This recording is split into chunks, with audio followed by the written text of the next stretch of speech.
सरासरीवरती विचारलेला हा एक बेसिक प्रश्न आहे आणि हा प्रकारचे प्रश्न आपण ट्रिकच्या माध्यमातून आणि सूत्राच्या माध्यमातून कसे सोडवता येतात ह्या दोन्ही पद्धतीने आपण आता बघणार आहोत. प्रश्न पाहूयात काय आहे. 4 क्रमवार समसंख्यांची सरासरी 27 असल्यास मोठी संख्या कोणती? म्हणजे 4 संख्यांची सरासरी जर 27 आहे. म्हणजेच 2 संख्या या बाजूला असणार आहेत आणि 2 संख्या या बाजूला असणार आहेत. बरोबर आहे.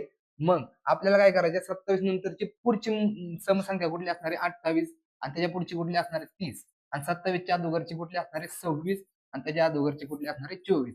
म्हणजे 24, 26, 28 आणि 30 त्या 4 समसंख्या असणार आहेत ज्यांची सरासरी 27 येते. मग आपल्याला मोठी संख्या कुठली विचारलेली आहे तर ती आहे 30, जे की आहे आपलं ऑप्शन क्रमांक 2 हे.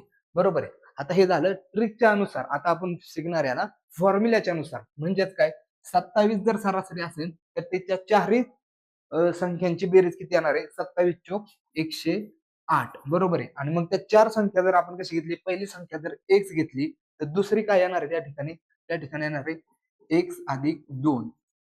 तिसरी काय येणार आहे x अधिक 4 आणि चौथी काय येणार आहे x अधिक 6. बरोबर आहे. म्हणजेच किती येणार 4x अधिक 6 आणि 4 10 आणि 2 12 बरोबर किती येणार 108.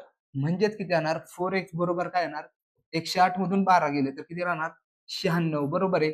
म्हणजे 24 चोक 96 म्हणजेच किती x बरोबर किती येणार 24. म्हणजेच सर्वात लहान संख्या कुठली येणार आहे तर ती येणार आहे 24. दुसरी कुठली येणार दुसरी येणार 26. तिसरी किती येणार तिसरी येणार 28 आणि चौथी कुठली येणार तर ती येणार 30. मग जर सर्वात मोठी विचारली तर ती आहे 30, जे की आहे आपलं ऑप्शन क्रमांक. अशा पद्धतीने आपण ट्रिक्स नुसार आणि फॉर्म्युल्यानुसारही आपण या प्रकारची गणिते सोडवू शकतो.